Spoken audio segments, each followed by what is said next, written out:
We're back. It's me. It's common knowledge time. Time to look at 10 common Magic the Gathering cards and tell you if they are any good in the Pauper format or not. I was actually just working to put together a Genova commander deck, and I thought, yeah, I could be looking at Pauper cards instead. And so that's what I did. I came here and let's go see some cards. How about that? We'll start with Spur Grappler, 2 in a red for a 2/1 beast. This creature gets another +2/+1 as long as you control no untapped lands. Interesting. So 3 mana 2/1's pretty bad, but a 3 mana 4/2 is slightly less bad. I mean, this is a prophecy card. You kind of already know it's going to be bad. I do like the little guy though. Like, look at him, Randy Gallegos, making I mean, he looks like a little goblin, but he's a beast. I don't like this card. It's vanilla. I mean, essentially vanilla. And 4/2 for 3 mana is just not quite good enough. I mean, it's better than a hill giant. That's about as good as I could say. Let's go ahead and give this thing a 2. Just a 2. I think just a 2 is fine. Yeah. Next up, telekinesis. I believe we've done this before, but we'll talk. No, actually, maybe we haven't. Maybe I did this on my most expensive Pauper cards list, being that this is $32. But let's just talk about it anyway. Telekinesis is double blue for an instant. Tap target creature. Prevent all combat damage that would be dealt by that creature this turn. It doesn't untap during its controller's next 2 untap steps. So you don't get stun counters because those weren't a thing in the Legends days. But essentially, you are giving this thing stun counters. The question I have is, I want to do a little comparison here. Procrastinate. So this is one of the new cards from Strixhaven. X and a blue, and put tap target creature, put twice X stun counters on it. So for 1 and a blue, you'd tap a creature and put 2 stun counters on it. That is what this does. This does it at instant speed, so that is important. It also prevents damage that would be dealt by that creature this turn, and it's all damage, not even combat damage. So, although this says prevent all combat damage. No, it does say combat. What am I talking about? Jeez, it's right there. It's right there in your face. Let's also look at the Legends version, because target creature deals no damage during combat this turn. Creature becomes tapped and may not untap as normal during its controller's next 2 untap phases. Okay. So this seems kind of necessary, kind of unnecessary to make it fog if you're already going to tap the creature. I guess you can just do that during combat, and it also fogs at that point. I guess you have more options of when you can cast that. And, I guess if it's a creature with vigilance, which didn't matter when this card first came around, because vigilance also, I mean, I get there were cards that said attacking doesn't cause you to tap, which then got changed to vigilance. So never mind on that one. So like for a Sarah Angel, you could tap down the Sarah Angel and fog the Sarah Angel, and it doesn't untap for the next 2 turns. Okay. So that it's doing that at instant speed for 2 mana. This does that at sorcery speed for 2 mana. So you can't use it as a fog exactly. But also, procrastinate, you can put more mana into this, and then it's getting exponentially better. Is that exponential? It's getting bigger. It's getting much better because you're putting a whole lot more stun counters on it. I think these are pretty close to the same card. Instant speed does make a difference, but also this is 22 cents, and this is $37 or $33.70 or $32.70, essentially $33. Yeah, I don't know. This is a tough one. It's not. It's fine. I mean, I don't think there's anything bad about this card exactly. Double blue's a little tough, but overall, I mean, I don't think you need this in the format. I think we have other cards that essentially do this and do this maybe not exactly better, but do it almost just as well. And so I don't know if you really need a card like this. I'm still going to give it a halfway decent score. That is interesting. It does take a creature out of the equation for a long time. I mean, 3 turns, basically. If you're playing this on the opponent's turn, tapping it down that turn, they skip and untap, they skip and untap. That's 3 turns. That's pretty good. That is pretty good.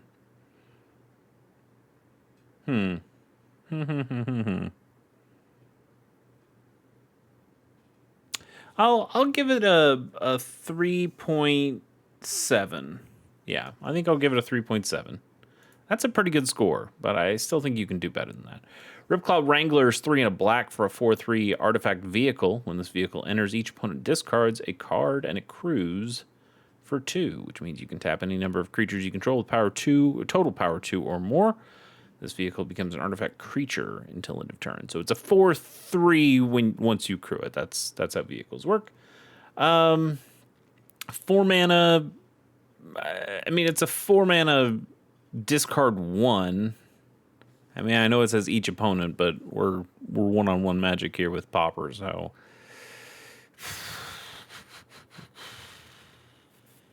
that's kind of bad, right? I mean, a 4 mana make them discard 1.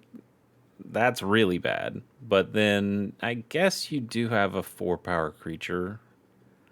It's an artifact that's on the table. I don't like it. I really don't like it. I think it's overcosted. I think it's unwieldy, and I think you're gonna have a bad time if you try to play it. We're gonna give this a 2.1. Yeah.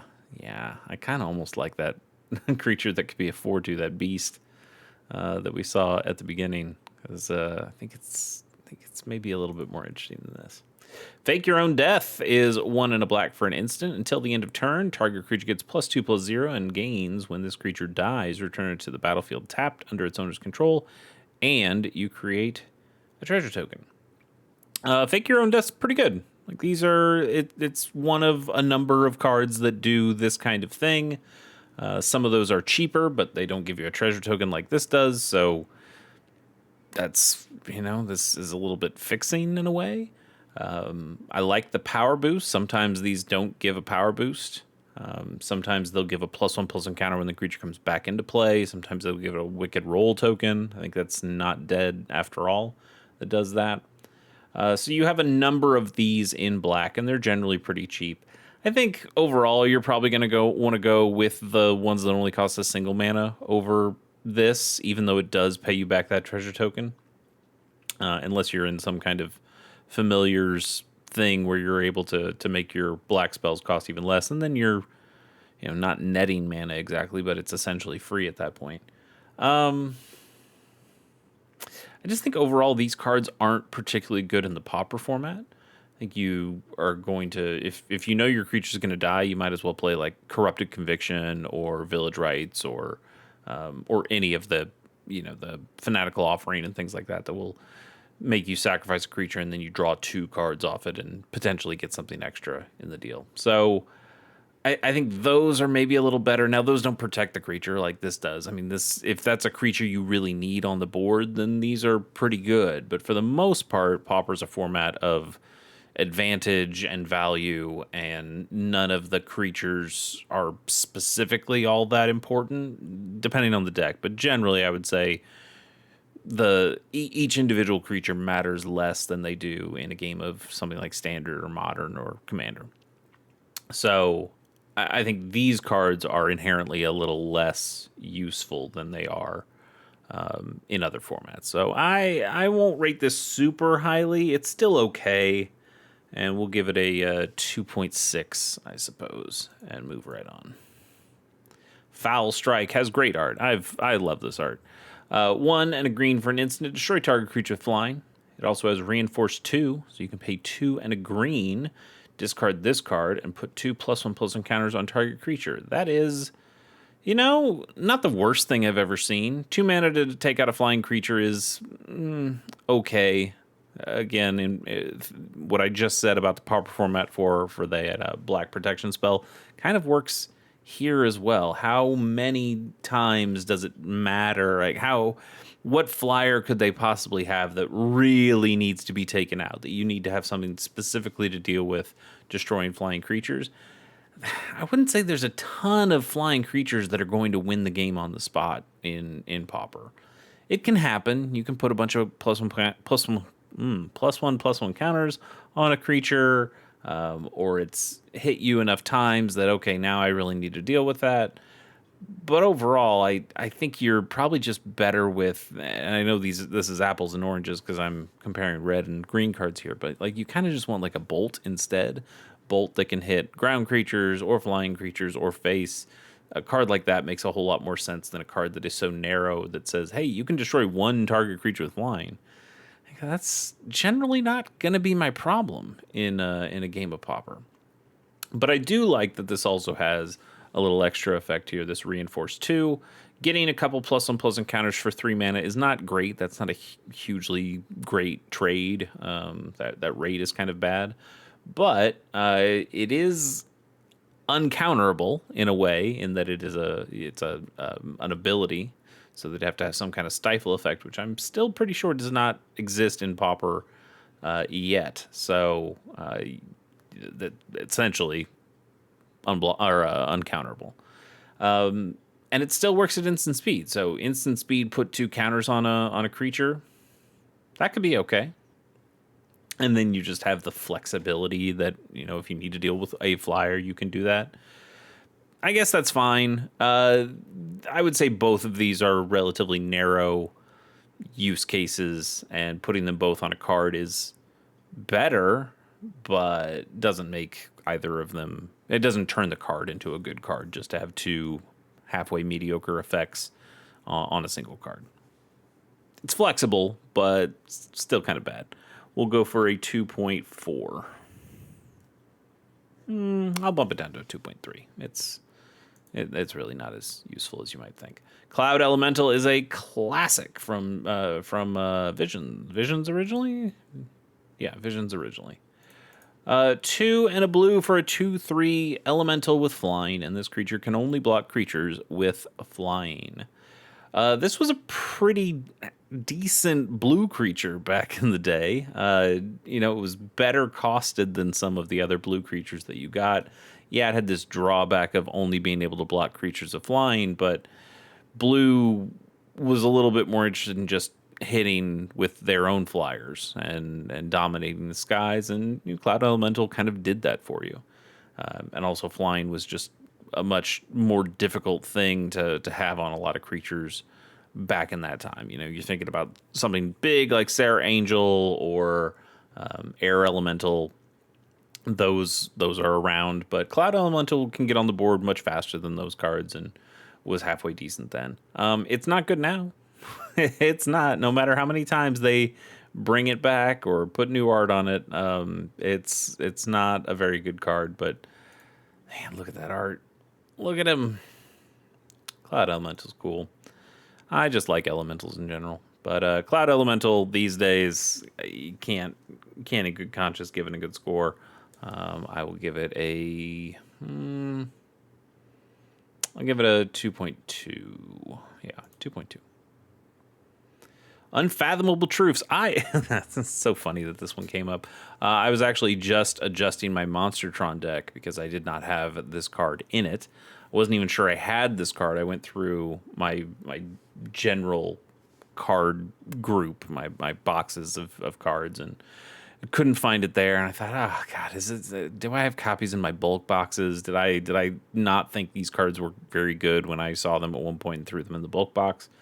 And sure enough, I had 2 copies and 1 foil copy. And I went, okay, well, there's my 2 copies that I need for Monstertron. So just put them in there. And these cards are okay. Now you can see, I'll read it here in a second, but you can kind of see why I didn't necessarily think these were good on first look. Unfathomable Truths is 4 and a blue for an instant, but it's not a blue card because it has Devoid, which means this card has no color. You draw 3 cards and you create a 0/1 colorless Eldrazi spawn creature token with sacrifice this token to add a colorless. So it's 5 mana to draw 3 cards and give you one of those Eldrazi spawns. And that, I mean, it's fine. It's fine. But it's not crazy good. Whoa, hang on. That was my computer that was also updating, my laptop updating over on the side. So anyway, that's fine. 5 mana for 3 cards and a spawn that can ritual ramp you. Like, okay. But I didn't think it was all that great. What makes it all that great that I wasn't thinking of is, Tron. Of course. Tron is where I have all this colorless mana, and I just need to find a way to make a blue mana. Most Tron decks are playing Prophetic Prisms or now the Bonder's Ornament, and they're finding ways of filtering Conduit Pylons or Hidden Grotto. Hidden Grotto? Yeah, Hidden Grotto, not Crystal Grotto. Hidden Grotto. Like we have a number of ways, crop rotation, if you just want to go find a land that can make different colors of mana. So you have plenty of ways in these modern Tron decks. Nice current day. These current day Pauper Tron decks, Monster Tron specifically, but this works in Flicker Tron and a couple other Tron things as well. But having big colorless costs aren't as big of a deal in Tron because you can make a lot of colorless mana. So having an instant speed draw 3, this is basically Lorien revealed for Tron decks, and those Tron decks don't generally have a lot of good ways of drawing cards. The Bonder's Ornament certainly helped. The unban of that card helps quite a bit, but it's still nice to get a good burst of card draw, and Unfathomable Truths gives you that. So I've turned the corner on this. I think this is a pretty good card now. I used to just be playing Monster Tron with a splash of green, and then I started adding a splash of red in there as well to get the breath weapons in there that might be useful, or potentially even like a Karavix torch. And now you're finding, well, if I'm already putting in so much fixing to make these green and red spells work, I guess there's no reason why I shouldn't put in some blue spells here. And it's also nice that these cannot be countered by Red Elemental Blast or Pyroblast because they're devoid. So it's in some ways it's even better than a Lorien Revealed. Go figure. This is pretty good, and it gets played in a real deck. And Monstertron is like tier 2, high tier 2, maybe even like low tier 1 these days with Bonder's Ornament. I don't think we've really seen how it's performed in the meta enough to really know where Monstertron nets out these days, or any Tron list these days. So I kind of want to give it a pretty good score. I'm going to give this a 6.4, I think. It's a good card. It's a good card. See if you have copies. I didn't know about my copies, but I had a couple. Pumpkin Bombardment is a single hybrid Rakdos mana, which means you can spend a black or a red for this spell. It's a sorcery. As an additional cost to cast the spell, you discard a card or pay 2 generic. Pumpkin Bombardment deals 3 damage to target creature.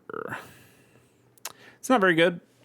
I mean, it's interesting. It's okay. Discarding a card can be useful if you're playing into Rakdos Madness kind of decks. Or I guess it doesn't have to be Rakdos. It could just be Mono Red Madness. And sure, okay, you paid 1 mana, you got 3 damage on a creature. That's kind of like a lightning bolt, but it can't go to face, and that's a problem. And I think the Mono Red Burn deck and the Rakdos Madness deck, those lists are just so tuned at this point that having a sorcery speed with a downside, mostly a downside, because the discarding a card can sometimes help you in the Madness decks, but being locked to just only hitting creatures, there's enough holding this back that this just won't show up in those lists. That those lists have so many other cards that they would rather play than Pumpkin Bombardment, and those are really the only decks I think that would even dare play a card like this. Especially if you're paying 3 mana. If you're not discarding the card and this thing costs 3 mana, you feel like a fool, and you should, because that would be a foolish thing to do. Anyway, I don't think this is very good. I will give this a 2. Just a 2. Gust Cloak Runner is a single white mana for a 1/1 human soldier. Whenever this creature becomes blocked, you may untap it and remove it from combat. I mean, I guess that's kind of useful if you have a deck with raid or something else that requires you to attack with a creature every turn, so you can get those triggers and do them relatively cleanly. But man, this is kind of nothing, right? I mean, I guess I don't know. It's it stays alive on offense. It still can die on defense, so it's not. I don't think it's really helping you all that much. It is just a card you can play on turn 1, but there's a bunch of cards you can play on turn 1 in white for sure that will be better than this. I mean, Savannah Lions is just better than this. And that sees no play in Pauper. So I think this is actually kind of bad. And despite the text box seeming interesting, I think more it's probably ends up feeling like it probably ends up being a trap, that it makes you want to play this card and it doesn't do enough work for you, even though you think it should. I don't know. I really don't like this, and I don't know what it's for, other than the raid thing. But raid wasn't part of Onslaught; that came way later. So, what were they even thinking with this? Tough to say. I guess I'm building a Pauper Pack Beast deck right now, and that plays Search Party Captain. Let's take a look at Search Party Captain, because this is potentially a thing you can do. So Search Party Captain says this spell costs 1 less to cast for each creature you attacked with this turn. So I guess if you had a couple of these guys, they can attack in freely, knowing that they're going to both untap and stay alive, but they did attack, so they count towards the Search Party Captain. So I guess that gets your Search Party Captain out earlier. But what if you just had an Ornithopter that was free and flies and can attack and nobody's blocking it because it's a 0 power guy that's in the air? Yeah. I mean, that's another potential use. It's not a good use, but it is another potential use. I think this card is pretty bad. I will give it a 1.9. Yeah. Can't remember if I already made a check for it or not. Who knows? Maybe you'll get a bonus card out of the deal more than usual. Banalish Hero. Oh, okay. This might be the first time, I think. Let's talk about banding. Single white mana for a 1/1 human soldier with banding.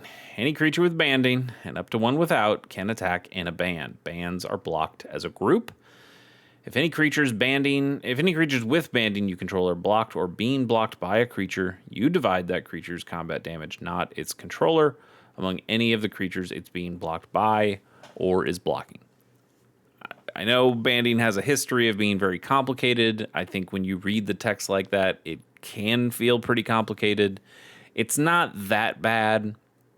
Basically, it's just that this creature, because it has banding, you can have as many creatures with banding that you want, plus one creature without banding, can all basically amalgamate into a single creature. So this thing has 1/1. Let's say you had 3 of these guys, so that's 3/3, and then you have another guy out here who's a 2/2. Basically, when you attack or block, can attack in a band. Sorry. Any creatures banding you control are blocking or being blocked by a creature. Okay, so it is attacking or blocking. It is a little complicated, to be fair. So just think of those creatures as a 5/5 at that point. My 3 1/1s and my 1/2/2 have come together, and they're a 5/5 creature. And now when you attack or block with them, you have a 5/5 essentially to your opponent's 3/3. And you also get the benefit of when those creatures assign combat damage, when you go to the damage phase, usually you get to choose the blocking person gets to choose how they deal their damage. Well, I guess both players choose who they get to deal their damage to. But when you have banding, you say, no, no, no, no. I actually get to make all the decisions now in terms of where the damage goes. So you can have that 3/3. Now, the opponent's 3/3 is blocking your 2/2 and your 3/1/1s. You could keep your 2/2 alive now by saying, I will assign the 1 damage to each of my 1/1s, and now my 2/2 still lives. Actually, I guess you could say I assign 1 to the 2/2 and 1 each to one of the 1/1s. So I get to keep both my 1/1 and a 2/2, and you lose your 3/3. I feel like I'm saying a lot of numbers, so maybe it is more complicated, but it's essentially you have more advantage during combat phases because you can both assign the damage and you can also attack or block as a bigger creature than you would normally have. It's an okay ability. I've seen this be used in Pauper halfway effectively, and I think a lot of it has to do with just probably the opponent going, oh, it's banding, whatever, I'll just let you do whatever you're going to do. Especially in Paper.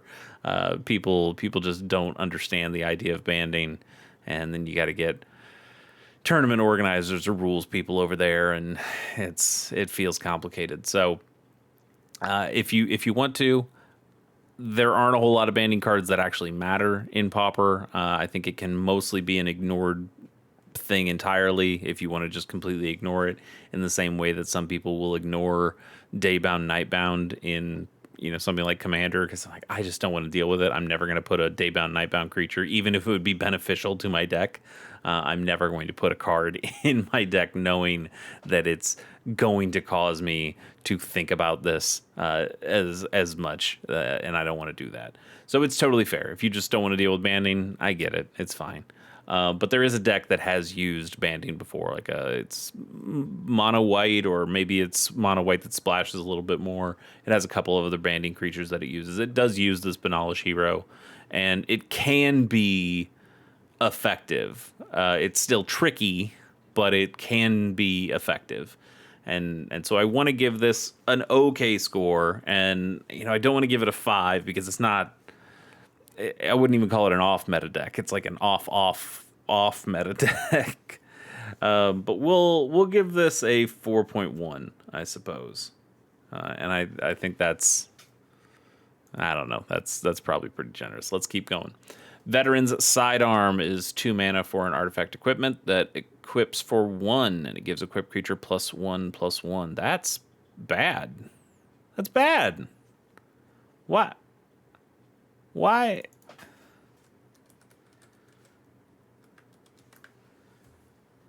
That's just a worse one of these. Leonin Scimitar costs 1, equips for 1, gives +1/+1. Why does this cost more? Why does this cost twice as much as the Leonin Scimitar? No. No. I'm going to give this a 1. That's terrible. That's awful. No. I like the art, but the card's bad.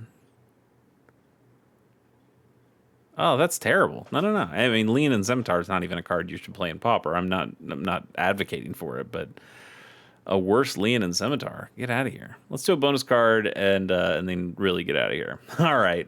Saviors of Kamigawa card, so it won't be good, but I'll love it anyway. Matsu Tribe Birdstalker 2 and double green for a 2/2 Snake Warrior Archer. Whenever this creature deals combat damage to a creature, tap that creature and it doesn't untap during its controller's next untap step. And you can also pay a green to give this creature reach until end of turn. We see this idea on a handful of the snake creatures, from the different tribes in Kamigawa.